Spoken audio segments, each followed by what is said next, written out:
wanted to write such a book. I made a comment about it being the hardest thing I could do at that moment, like I had any idea. Past 70, when she shrugged off mother-daughter affairs, Beauvoir refused to identify as a feminist for most of her life. As a product of similar, if not the same, confusions, I have found comfort in this. I see a heritage in it, however twisted, and heritage is what I seek. I had not turned to my mother for such things. She seemed to prefer it that way. Like her, I learned by example and lack of example not to look to the women closest to me for a sense of who and how to be, what was possible in life. Unlike her, I had a mother who had lived out a neoclassical epic of self-determination. 1970s housewife turned MBA turned CEO. Still, her example proved dim, her transformations hidden, their terms boggled.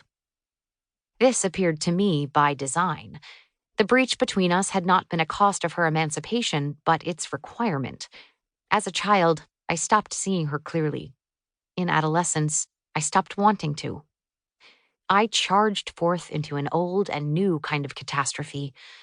Despite a near-complete failure to know my mother, my own becoming was both guided and thwarted by a determined effort not to become her.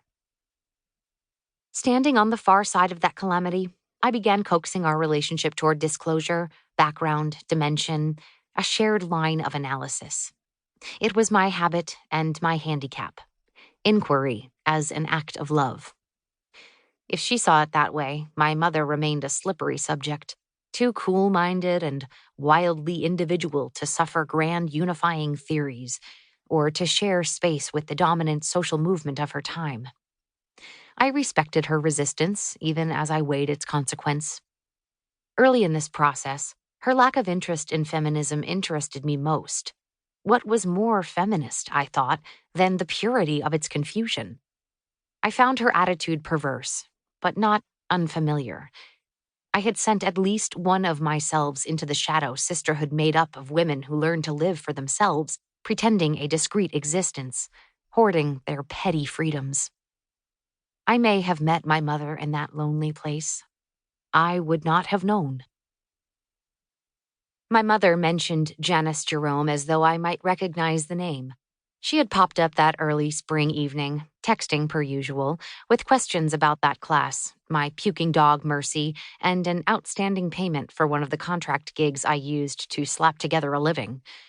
When I complained again about the missing money, she urged me, again, to follow up, keep on it.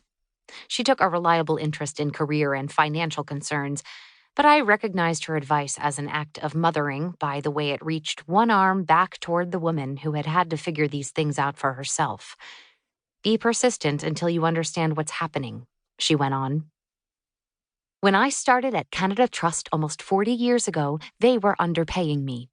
I pointed it out, and my boss accused me of thinking only about money. Can you imagine? It was their mistake. It made me furious. So wrong. How did you figure out they were underpaying you? I did the math. My salary was supposed to be $10,500, and they were basing deductions on $10,000. I had the letter. 1977. But I was made to feel small for asking. Right. It's a thing with me. In the beginning, they made her a clown. They had her bake cakes. At 33, with a 6-year-old and a toddler at home, she had answered an ad in the local penny saver, assistant coordinator of branch promotions for a national trust company that functioned as a bank. The job was her entry into full-time work. On Saturday mornings, she would blow balloons and hang streamers while standing on check-signing podiums. She orchestrated birthday parties for branches opening around the city.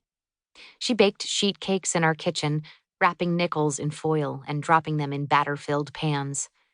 Sometimes the cake paid a penny per slice. She would dress in a clown costume, rainbow wig, painted face, floppy shoes. The idea, I suppose, was to make customers feel at home, to promote the bank as another member of the family, with occasions to celebrate and a mother willing to make a fool of herself.